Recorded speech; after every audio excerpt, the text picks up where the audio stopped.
வணக்கம். அதாவது நம்ம ஜாதகத்தில் செவ்வாய் தோஷம்னு சொல்றாங்க இல்லையா, அது எந்த கட்டத்தில் இருந்தாலுமே தோஷம் வராதுங்க. சப்போஸ் ஒரு கட்டத்தில் இருந்தாலும் நமக்கு சுபகிரகமான சுக்கிரனா குருவான் பார்வைப்பட்டாச்சுன்னா அந்த தோஷமும் கிடையாது.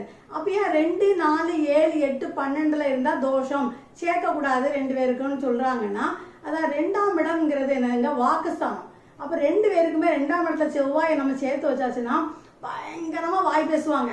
அதனால செவ்வாய்ங்கிறதே கோபமா, அப்போ நம்ம கால்ல இருந்து ரத்தம் வர அளவுக்கு பேசுவாங்க. அப்போ அதனாலதான் 2ஆம் இடத்துல 2 பேருக்கு செவ்வாய் இருந்தா சேர்க்கக்கூடாது. 4ஆம் இடத்துல இருக்கும்போது 7ஆம் பார்வையா 10ஆம் இடத்தை பார்க்கும். 10ஆம் இடங்க மாமியார். அப்போ மாமியாரும் மருமகளும் என்னைக்கு சண்டை. அப்போ சண்டையை தீர்க்கிறதுக்கே நேரம் சரியா இருக்கும். அதனாலதான் 4ஆம் இடத்துல செவ்வாய் இருக்கக்கூடாது.